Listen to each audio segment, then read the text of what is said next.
बिस्मिल्लाहिर्रहमानिर्रहीम। अस्सलाम वालेकुम। आज मैं आपके साथ रोज़ आशूर के फजीलत बयान करूँगी कि ये दिन बहुत दिनों पर बारी है। इस दिन अल्लाह पाक ने हज़रत आदम अलैहिस्सलाम को पैदा किया और हज़रत अम्मा हवा अलैहिस्सलाम को भी इसी दिन पैदा फरमाया।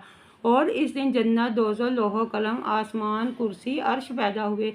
इस दिन जो रोज़ा रखता है इसे अल्लाह ताला की तरफ से 60 बरस की बंदगी का सवाब मिलता है। इस दिन रोज़ा रखना हज़रत आदम अलैहिस्सलाम पर फ़र्ज़ था। हज़रत आदम अलैहिस्सलाम के ज़माने में लोग इस दिन ईद करते थे। इस दिन ज़मीन के ऊपर सोना ही सोना बिछाया जाता था और इस सोने को लोगों में अल्लाह के नाम पर बांटा जाता था। लेकिन फिर भी रोज़े जितना सवाब नहीं मिलता था। इस दिन फिर रोज़ा रखने का हुक्म मिला तो अशूरा के दिन रोज़े का सवाब बहुत ज़्यादा था, जिसे कोई शुमार नहीं कर सकता। अशूरा का रोज़ा रखने वाले की कब्र कुशादा हो जाएगी और उसे 1000 शहीद के बराबर अजर मिलता है। और जो कोई इस दिन रोज़ा इफ्तार करवाता है इसे भी 1000 शहीद के बराबर सवाब मिलता है। जो कोई इस दिन बयान करे या मातम करे तो अल्लाह पाक इसे सख्त नाराज़ होता है, क्योंकि मातम करना, बयान करना सख्त गुनाह है। इस दिन मातम करने और बयान के साथ रोने की बजाय सूरह फातिहा, सूरह इखलास की ज़्यादा से ज़्यादा तिलावत करनी चाहिए और अल्लाह पाक से अपने गुनाहों की मुआफ़ी मांगनी चाहिए और दुआ करनी चाहिए कि ए अल्लाह पाक हमारे माल, जान, इज़्ज़त, आबरू की हिफाजत फरमाना। जो इस दिन अपने माँ बाप की ज़ियारत करता है इसे भी बेपनाह सवाब मिलता है, और जिनके माँ बाप इस दुनिया में नहीं, इनकी कब्रों की ज़ियारत करनी चाहिए।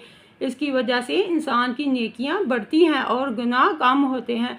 अगर माँ बाप दूर हैं कि औलाद का इन तक पहुँचना मुमकिन नहीं, तो अपने माँ बाप को दिल में याद करके इनके लिए रहमत की दुआ करनी चाहिए। जो कोई इस दिन हज़रत इमाम हसन रज़ी अल्लाह ताला और इमाम हुसैन रज़ी अल्लाह ताला के नाम की खैरात करेगा, इसके लिए पुल सिरात आसान हो जाएगी।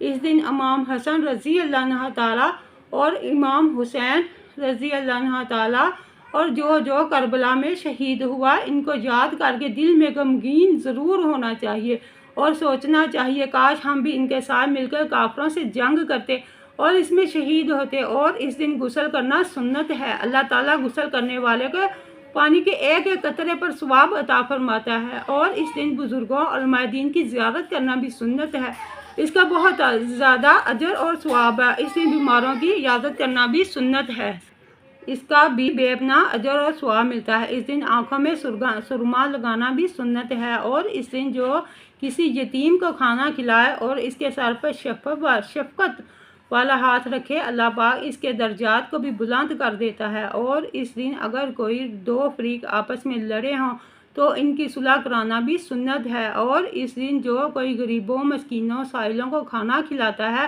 क़यामत वाले दिन अल्लाह पाक इस बंदे की भूख को मिटाएगा। और इस दिन कुरान पाक की ज़्यादा से ज़्यादा तिलावत करना भी सुन्नत है और नमाज पंजगाना भी पढ़नी चाहिए और 2 रकात नफल नमाज भी पढ़नी चाहिए, जिसमें 100 मरतबा सूरह फातिहा और सूरह इखलास हर रकत में पढ़नी चाहिए।